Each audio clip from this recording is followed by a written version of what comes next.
But child, Porsha dated Kandi's baby daddy. They said that Porsha used to date Kandi's baby daddy, honey.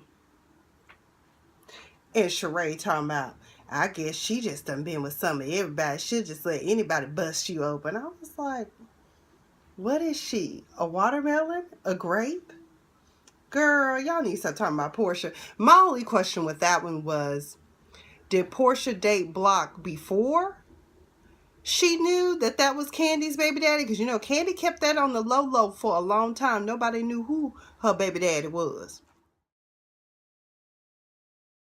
All right. Good evening, everyone. It is your girl, Miss Sophia the Diva, and I am here to do the live review and discussion of Real Housewives of Atlanta, Season 9, Episode 3, Ghost of Boyfriends Past. Oh, Lord. It was just a lot going on in this episode, but particularly the Kenya and her summer and autumn relationship. What is it called? Spring and winter. I don't know about her and Matt. All right, so when we open up this episode, I don't know if anyone has noticed, there's another dynamic in this Real Housewives of Atlanta. We have Sheree, Phaedra, and Porsha kicking it, okay? Which is interesting. But, I mean, really, Sheree is coming in still kind of fresh, because I think Phaedra may have come in a year after or before or something. But I realize now Kandi and Phaedra have been on the show longer than anybody. But when we opened up this episode, I thought they were heading to a gym the way they were dressed and all this lacquer and stuff. And so I'm just like, what? Where y'all going? They going to brunch, honey, with thick cut bacon, honey. Yes! I was like, oh, Phaedra. We need to get Phaedra a man. You know, Phaedra's one of my favorite housewives. So I want her to be happy, honey, because she up here talking about thick cut bacon and saying that camel toe is in vogue. Ladies, don't listen to Phaedra. Now, I have a lot of love and respect for Miss Phaedra Parks, but don't let her get you in trouble and get you clowned. If any of you have ever followed any of my comedy, you know how I feel about camel toe, moose knuckle, and deer hoof. It ain't cute. And some of y'all be going around here wearing these tights and lacquer and leggings. And I'm just like, first of all, especially tights, girl, we see your drawers. Happy Valentine's Day. We should know your drawers say that, okay? Those things are meant to be worn with a skirt, a tunic, or a dress. We don't want to see your camel toe. Don't go buy no camel toe. It's bad enough we got to see men running around here showing off their eggplant or cucumber or gherkin. I don't know what you're working with. These ladies are brunching together. The conversation is very fascinating. So I guess they're going to be buddies. I guess this is going to be team... This is going to be, I don't know what they're going to be. What they're going to be, Team Pretty, Team Brains? I mean, I don't know. Because Kandi and Sheree is kind of seems to be the glue that's going to stick together. I don't know. I don't know. It's weird. I'm trying to see how the season's going to play out. Because Phaedra shared with the ladies at brunch that she had lunch with Kenya and nobody left on the stretcher, honey. And you know, I went because I wanted to know why she kicked my girl out the house. That was just wrong. But she was so happy. And then she was like, girl, that's what a little dick would do for you. And I was like, oh my God, here we go. And sure enough, the ladies had jokes talking about, you mean like little dick or just a little bit of dick? What you mean? I was like, see, y'all wrong. Y'all wrong.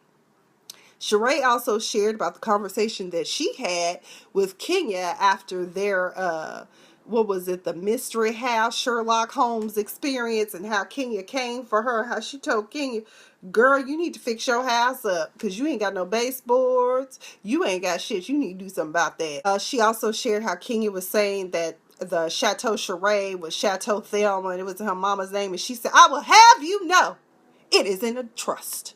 I said, and let's be real, because a lot of people, I had someone on Twitter ask me, because I said, that is one of the things that people need to understand, is that in order to protect your assets, the main reason why people use trust is because it's a great way to hide assets, but not in a sense that you're doing it to hide from like collection agencies and that type of thing. You're doing it because you don't want your business in the public, like full-fledged public records. It avoids probate. Unless, of course, there's something questionable about your trust, and if someone contested, then yes, it has to be drugged through the court system. But any of us can make up a trust. All you need is a grantor, you need a trustee, and some property to throw up in there. And depending on what jurisdiction you're in, you might need it notarized with some witnesses. I don't know, LegalZoom.com might be able to help some of y'all, but you can name your trust or number it whatever you want to. For instance, my trust could be the Diva Living Trust of 2016 if I wanted it to be. If she wanted to name it, some people do use their family name. Like Sheree's mom, it could be, I don't know what Sheree's mama's name is, but let's just say Thelma Scott Family Trust if she wanted to. It's all up to you. Now, could Sheree be ducking and dodging? Yes. But there are ways for people to come in and take those assets. So, I don't know. But I just think that it brought up a good discussion that people need to have when they're doing their estate planning. I will say that. And a lot of us, including myself, we don't have our stuff in place. And even if you think you don't have anything, you still need to let people know what you want to do with your worldly possessions. Other things, and I'm getting off on the tangent, but other things we also need to consider, life insurance, living, what they call living wills, which basically is telling people that in the event that something should happen to me, I either want them to resuscitate me X amount of times or no amount of times, just let me die. I don't want to be on life support. I don't want to be in vegetative state.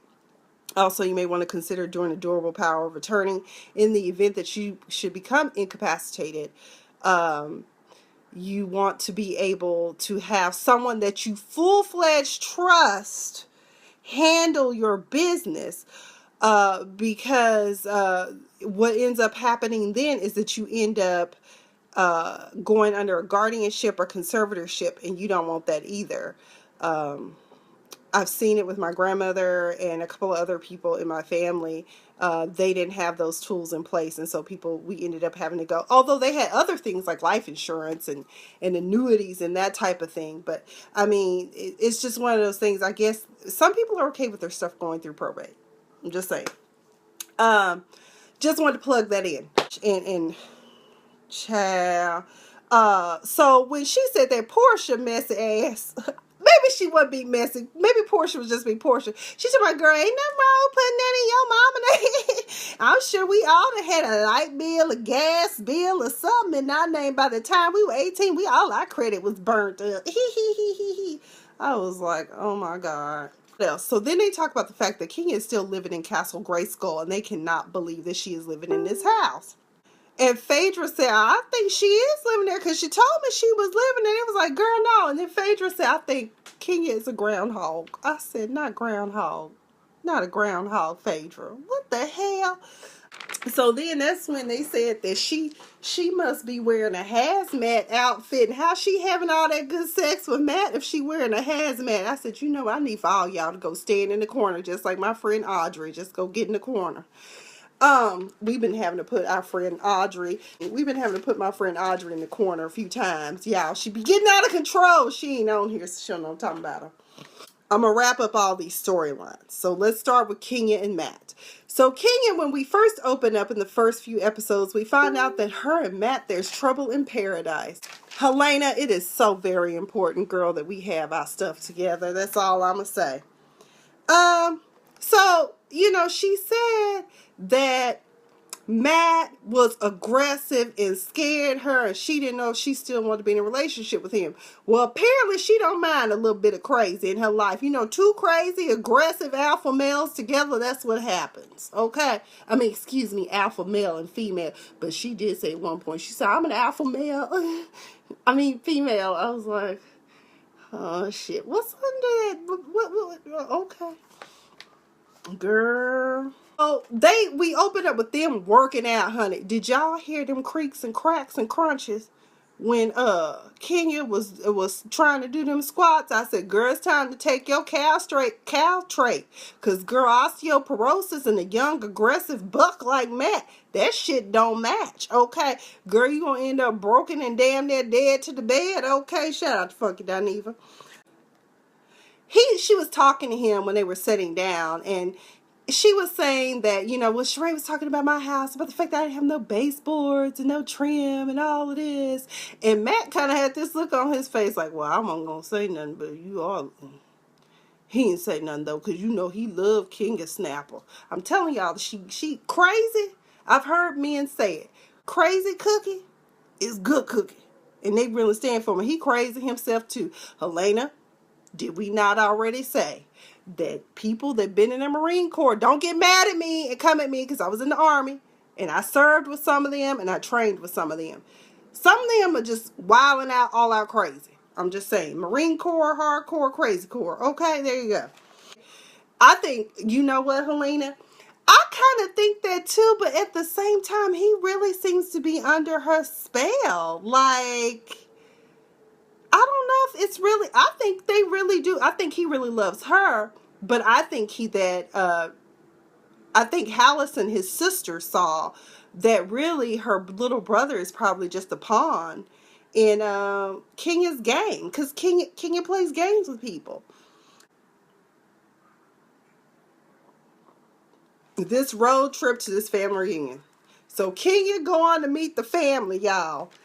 And Matt has decided that they are going to road trip in his truck, okay, for 8 hours to Cincinnati, Ohio. So she complaining, telling me, I can get you a first class seat. We can all get on the plane. And he's like, nah, I want to drive. They put the pissy tail dogs in the car. They done pissed in the car. I said, ooh, this going to be something right. Y'all should put some pads down. But you know, Matt love them two little dogs. I don't know. I'm always suspect of Yorkies and silky hair terriers. So far, the only one that I have ever experienced that was okay and was easily housebroken was my friend Corinne's dog, Reese's. He's a good dog. So she complained, and next thing you know, this heifer 3.5 hours into the trip, she done passed the hell out. He let her sleep for a good hour and a half. They've been on the road 6 hours. Finally, they make it there. They get there. They have brunch the next morning with his family, and this was a very interesting brunch. So at this brunch, his mom, his dad, his older sister, and his 5-year-old niece are at this brunch, y'all. Kenya like, oh my God, I have a niece named London too. So nice to meet you. London gave her a straight side out. She was like, I don't like this lady. I was like, baby, you already know something wrong with that lady. And she showed up in a yellow dress. And if you notice in this episode for the reunion and everything, I don't know if the theme colors were yellow. I didn't notice if everybody was wearing yellow. I said, this heifer really thinks she on some lemonade and she is Beyonce. I said, girl, you walking up in this brunch like you got hot sauce in your bag, swag. What is going on? You are not Beyonce. I mean, look, I'm going to be real. The only reason I don't care for Kenya is because she's so messy. But she's not an unattractive person. But what makes her unattractive is this presentation that she gives us. You know, I know reality shows are staged or whatever. Some of them are. But according to Kandi, really it's just about what's going on in their daily lives and they just play it from there. But I'm like, okay, Kandi, whatever. I love you, girl, but no. Yeah, Helena, that's right. Pets and kids can always tell. But if you saw it, she did give her a mean side eye. And I was just looking like, that baby don't like you. And then it kept getting worse. Kenya was trying to talk about Matt and his childish ways. And his mom was like, pull up. Don't you talk about my baby. That's my baby. That's my favorite baby. I was like, oh, Okay, girl, so you got more than one son. Matt got brothers, because I thought it was just him and his sister. And the whole time the sister is sitting there looking like, I don't trust this hoe. She don't know me. I'm about that life. I'm going to break her off something.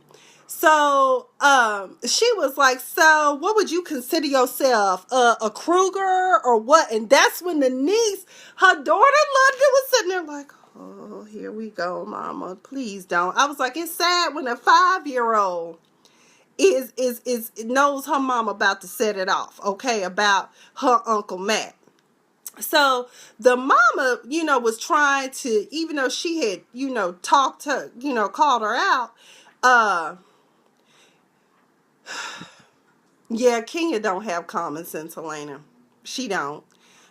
She about that life, though. And she's chasing something that I hope if her and Matt do make it, she got it.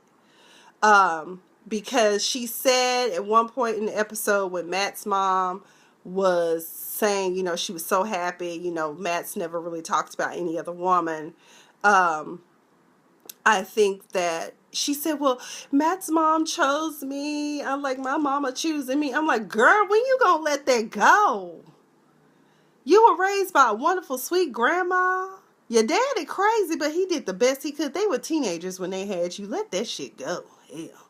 I mean, there's a reason why. I mean, you have, the one thing I wish that someone would help Kenya see is that you no longer have to prove anything. You've won a title that many women coveted. You've done some things. So, I mean, whether your mom wants to have anything to do with you, like I said before, when I was a kid or a teenager, however old I was when Kenya won the title, I was so in awe because I thought she was such a beautiful woman, and I wanted to know who Kenya Moore was, and when I found out who she was, I was so disappointed. So Kenya caught hell on both sides from Matt's sister Allison and from Miss Maddie. His daddy funny as hell because at the end of the meal, Kenya was like, oh, I'll pay for everybody. I was like, girl, that's because you've been pulling out that American Express Gold card this whole time ever since y'all been in a relationship. Because Matt broke ass. I mean, he might not be as broke as what we think because he do have a bomb ass body. He's probably a killer ass trainer. So he making a few coins. But now it's like the stereotypical thing you see. Older woman ends up with her personal trainer. The only difference is Kenya wasn't married already. Okay. I think the big concern also with that family is the fact that Matt is so young and Kenya is so much older than him. Can they have kids together? She is chasing something that no one else can fulfill it for her. And that's right. That you have been blessed with an aunt and a grandmother and God knows who else mentored her. I would be grateful. Like I told anybody, there's a lot of things in my childhood, and we're going to talk about that here in a few minutes. There's a lot of things in my childhood that I didn't think that people probably, like, my mother left me when I was a baby with my great aunt. I went to go live with my mom when I was 7, but it never bothered me. It never bothered me. My mom was a great mom. She always stayed in touch with me. My Aunt Betty made sure that I knew who my mother was, and my grandmother and my Aunt Betty did an awesome job raising me. And I'll just tell anybody, I'm grateful that my Aunt Betty was a part of my life because I don't think that I would be who I am today if those 7 years of me living with her on a consistent basis had not been, so to speak. Because she helped me see the beauty in the world and always find beauty in the world and invoked my creativity. She even thought one day I was going to play the piano. I didn't pick up on the piano very well. I was not a musician. I can't sing. I can't play shit. Oh, I take that back. I did pick up the recorder, the xylophone, and the clarinet. Couldn't pick up the piano. Problem is, if you play the bass clarinet and you try to start playing the piano after that, you have no problem picking up the bass side, the bass clef. But that other one, you don't get it. Okay. Anyway, off on my tangent. Kenya once again shows up at the dinner or whatever, the family get together in a yellow dress. I said, lemonade. I love the fact that at the table when Kenya was trying to go in on Matt, that Allison said, well, we done heard all the things that Kenya don't like, but what about what Matt doesn't like? I mean, let's talk about that. I like the fact that Matt's dad told him it's okay to allow her to pay because she make more money than you anyway. You don't always have to be the man. Hallison, when she took her off to the side, you know, Kenya said, I really do love your brother and all this stuff. Please don't close the door.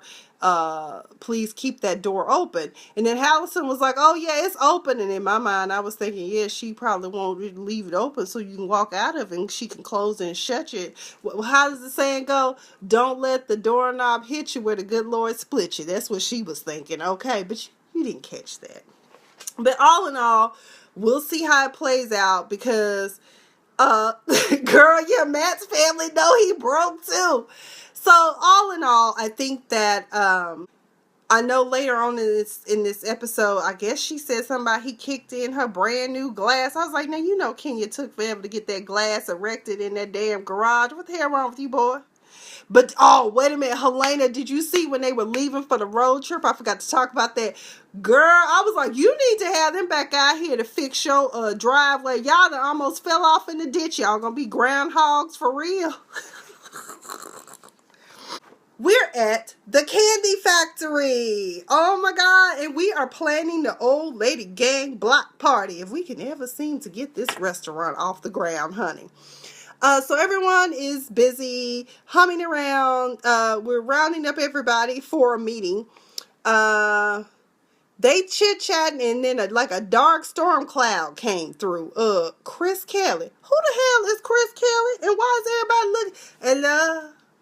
How everybody doing? I was like, who this woman? Child. Chris Kelly is the girlfriend of Riley's father. The one that has been a mystery for years for so many of us. Who is Riley's daddy? Why we don't know his name? His name is Block. Or is that his street name? I said, on my block. Okay. His name is, and he is a blockhead. So, here's the deal. So, girl, was that not a perfect example of reality TV? I was watching Justin Jay's review, and he was saying how you gonna act like you didn't know she was coming in there when she was already mic'd up? Then on top of that, is he also pointing out, and I thought about it too, that makes a good point. How is it that people can just walk up in the Kandi Factory? Girl, you ain't got no security. Everybody know what a Kandi Factory is and we just walk in. What is Don Juan's purpose? Kwame and Carmen and all of them. So I'm just trying to figure that out. But either way, here's the deal. At first, when she showed up, what she wanted to talk about with Kandi essentially was, why is it that Riley and Block do not have a relationship? Which I thought was big of her, because I've had that happen for me. Here's why I said that this episode hits so close to home to me, and I am not ashamed to talk about it. He knows how he was, and I love my dad. That's another reason why I'm grateful for my Aunt Betty. I probably would be very, very hateful when it came to my dad, because he did the same thing Block did. Daddy, when you gonna come see me? I'm coming, and he would never show up. Same thing happened to Riley. But my Aunt Betty always taught me in the Bible that the Bible says to honor your mother and father so that your days will be long. And that's what I do. I love my dad. I love all four of my parents, okay? Because I have a mom. I have what people would call a stepmom. I just refer to her as my other mom. And she did the same thing. But she told my dad that he needs to get his act together. You can't be trying to get with me and have a family, and then your ass ain't got it together with your own child you already got. Okay? I respect her for that. And so when Chris Kelly came at that angle, I was like, I can respect a woman that wants to know why my boyfriend, who is also my producer and manager, whatever, why doesn't he have a relationship with his daughter? And she said family is very important to her. Now, let's crisscross back over later in the episode when she asked Block about it, and Lena and RL from Next, the group Next, is there at the studio. I guess Block's, I think he's a producer, but I knew for years that Kandi's, Riley's father, let me say that because I hate using that term, baby daddy, was in the industry. It was just one of those things where he was like basically saying that, well, here's what she said. Well, it's very obvious they've been keeping Riley away from him. And I'm just like, no. No, because if you are privy to the previous seasons, I clearly remember, and they showed in the flashback, when Riley said it would be best if I didn't have a daddy. Her mother never closed the door. Kind of like my mom. My mom was like, if you want to call your daddy, call your daddy. If he call you, that's fine. I appreciate that. We can all go out and find out if our daddy is any good. And Riley knew it from a young age. My daddy don't want to have shit to do with me. So that's just how it was. And even Kandi had a conversation with her now 6 years later. And Riley said it don't make any sense for his girlfriend to be coming to talk. He should be reaching out, not her. And honestly, I don't think he sent her. I think she went there on her own volition. Although if this was staged, then they thought it would make for a good storyline. I don't know. I just thought it was kind of shit. And so Lena is the one who I appreciated so much. I was like, get in that ass, Lena. If you remember, we saw Lena at the housewarming. So Lena at one point, I can't remember exactly what she asked him, but let's say she asked him something along the lines of, what have you done besides money to provide from your for your daughter? Have you been there to love and support her? This is what this ninja did. I said, look at him searching for a lie to tell it as if it's the truth. What the hell? Tell the truth. You told Kandi you didn't want to be in that child's life, and she told you it'll be fine, because guess what? You gonna need her before she needs you. And shit, I'll be damned if that shit don't always happen. I have family members where the father went on about his life, got sick, on his deathbed, and guess who was the only child to be there for them? The one you walked away from. It happens more times than not. More times than not. And I got really pissed off because I'm like, why don't you just tell the truth? You know good and hell well that you didn't want to have anything to do with Riley. And if the rumors are true that I remember, and don't quote me on this, I just remember hearing that I think at the time maybe dude was married or something, and that's why it was also an issue with Riley. But at the same time, Kandi never tried to hide the fact that Riley had a dad and that Riley knew who her dad was. So this episode really hit home to me. I hate to see Kandi cry. Y'all know I love me some Kandi Burrs. She one of my sheroes. I still want her and Phaedra to be friends again. I know. Wishful thinking. I just thought it was really interesting when Kandi, and first of all, y'all, let us pray for Sister Kandi and her workout game. That is sad. I'm just trying to figure out what was the dynamic there. Honestly, that's a Yana Van Zant moment. Fix my life. My friend said that what is sad is you using this reality TV show for publicity versus really trying to get to know your daughter. I hate he is even on the show.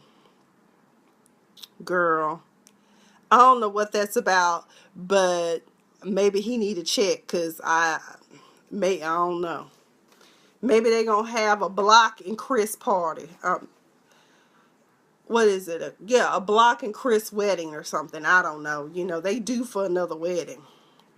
But Kandi and Sheree had a conversation. You know, Sheree went through a lot with Bob Whitfield, cockeyed self. It got ugly. Because he said he wasn't paying child support for his kids. Y'all remember that? And they showed that in the flashback. And he had that look like, heifer, I wish you would.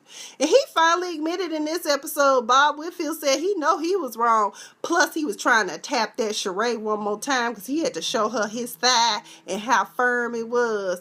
And he talking about he a big baby. And Sheree talking about, yes, you are a big baby. He ain't got no little eggplant. Girl, you know you want that Bob Whitfield. Because, honey, they were talking about doing S&M. How they used to get freaky. I was like, ooh. Which way was he looking? Obviously, because Kandi made it clear she did not want this on the show, but Bravo don't care. Yeah, Bravo about ratings. They don't care about feelings. Feelings don't pay the bills. But ratings do. let's see. So when Kandi was talking to Sheree, she got very emotional. But we do need to pray for Kandi's workout game. We need to pray for y'all. Kandi's workout game was on struggle. I was like, girl, please don't tell me you be doing skin tea to lose your baby weight. You know, Kandi do look good, you know. She curvilicious. Yeah. Even though I'm not gonna lie, I was with Justin J, or was that Funky Dineva or somebody. That ponytail that she had, I said, girl, Riley's ponytail you talking about was crooked, was looking better than yours, but okay. Girl, let Bob have several seats. Girl, he probably working with eggplant or something, we don't know.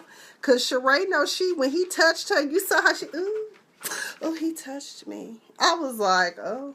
Sheree and Bob about to get freaky right there on the kitchen counter. And did you hear when he said, can he move? He said, since your house bigger than mine, can I move in too? I was like, oh my God. Okay, you bold with it, but you might as well. Y'all gonna end up getting back together. It's just like, remember Sinbad and his wife got divorced and they ended up getting back together. I bet that's gonna be Bob and Sheree Whitfield's story, okay? Who else was in this episode? But I am glad that Kandi has someone that she can talk to and relate to in this situation. Because Sheree's been through it. Girl, Sheree need help with that mortgage, hooking up the electricity. That's what she said she was hooking up. Let's get Cynthia and them out the way, because I don't know what the hell that was. That was just some awkward ass shit that looked like she was trying to audition for her next TV gig. I don't know why she just don't pooch on over there to America's Next Top Model. Tyra ain't on there. They done got Rita Ora and Ashley Graham, and I don't know who all on there anymore. Child, I don't watch that. I stopped watching about 5 seasons in. I think the last time I watched it, Takara might have been on there. Shit, I don't even know. Or Eva.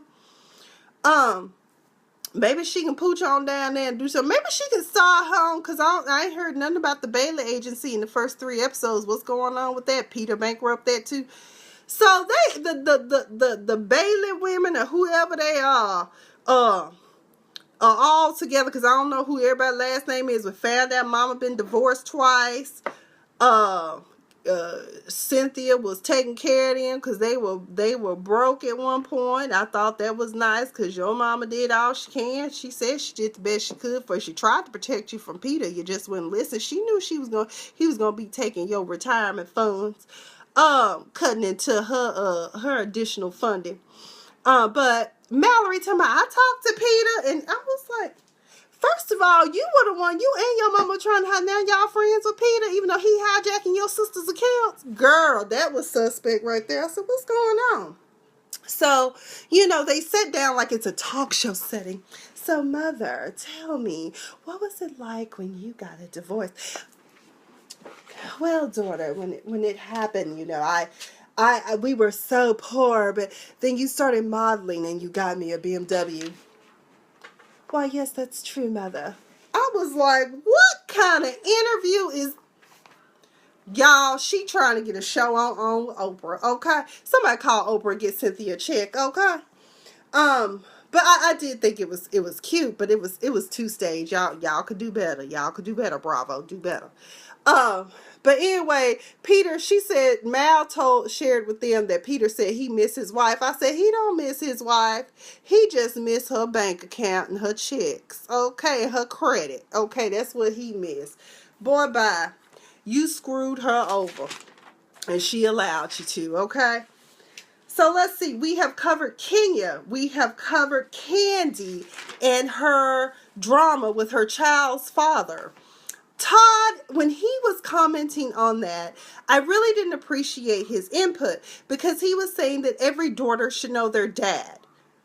Sheree even said daughters want to know their dads. That's true. However, what you cannot do is force a relationship. And why should the child have to make the first move?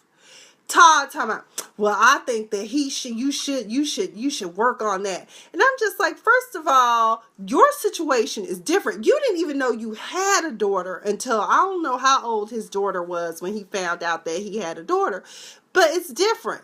Block knew from the time that EPT test dried that he had a daughter and he didn't want to have anything to do with it. Okay, so I can't agree with you, Todd. You know, I like you, Todd, but I don't agree with you, okay? That's right, Porsha. That's who we need to talk about. We're going to close out with Porsha and Todd, okay? And Phaedra won't better for her homegirl other than being somebody's baby mama, okay?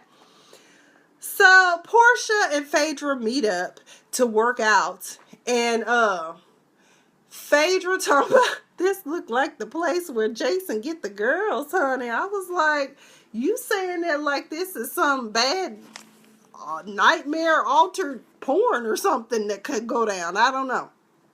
So Porsha shares with her that she no longer really cares to be married or in a relationship. Her ex-boyfriend from her 20s, this man named Todd, who is now a lobbyist in D.C., she thinks would make a great father.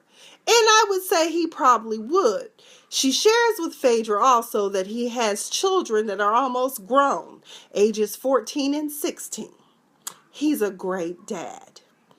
Porsha like, ooh, I don't know about that, girl. I don't know about that.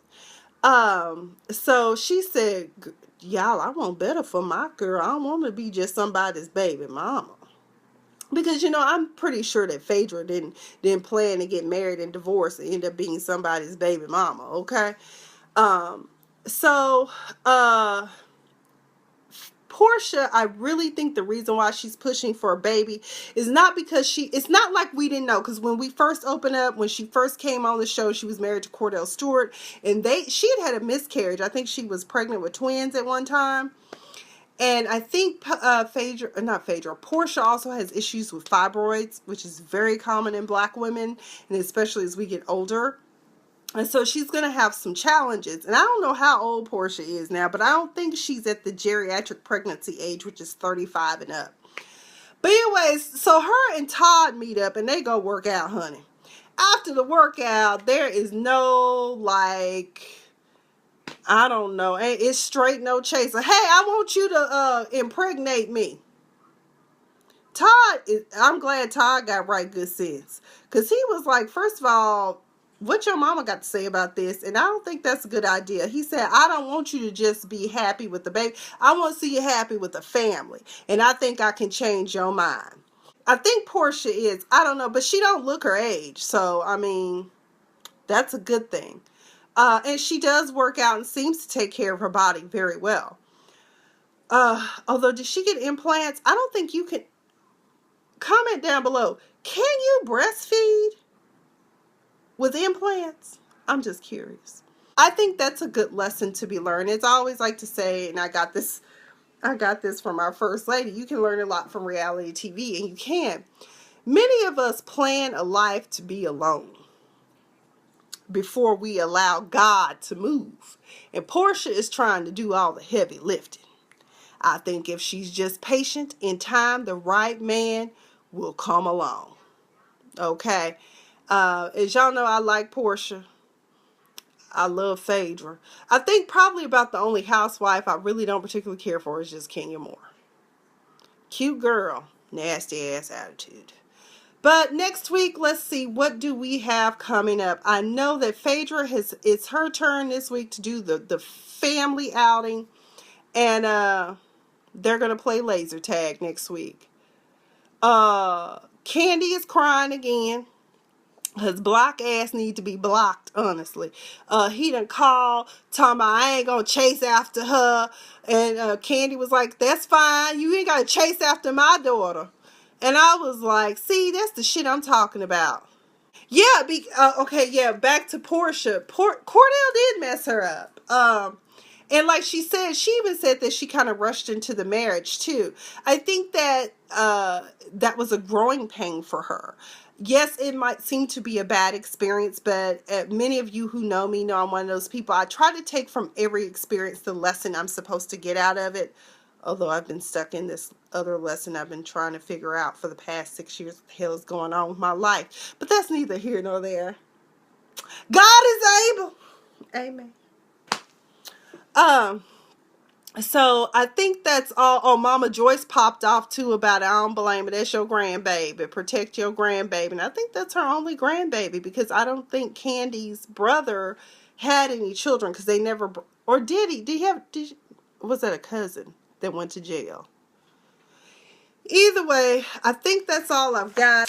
I will see you all back here next week, either Monday or Tuesday. The holidays are upon us. Again, as a public service announcement, I want to encourage you all to consider your family members before you send out all these happy Thanksgiving texts y'all like to send out in the group. I'm telling you something right now. If the phone number ain't in my damn phone, I'm hitting block. I'm going to mess up the whole text message chain, because there's going to be a whole lot of kickbacks about the... Yeah, I don't like group text. Send me a group message on Facebook. That's easier. I'll take it there. You can just tag me on Facebook. You know, Facebook has a wonderful feature called turn notifications off. I'm just saying. Am I being petty? No.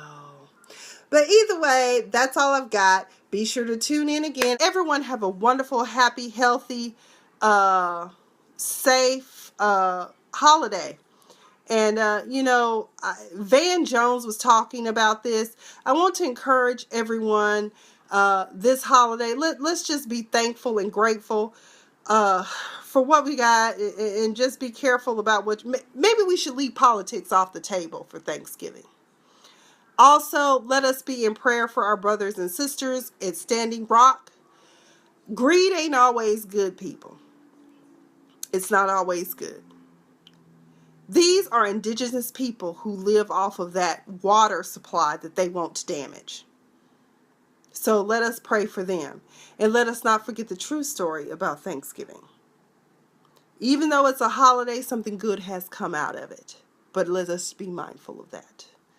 Also, I think that's all. And I want to also encourage everyone to pray for Kanye. And I also want you all to not lose your sense of humor. Someone was upset that D.L. Hughley made a joke about it, but as my friend Corey said, where's the lie in it? What's worse for black men, high blood pressure or Kardashian? People were offended by that. I'm a comedian. We say what people are thinking. That's our job. That's all I've got. Happy Thanksgiving again, and make it a great rest of your week.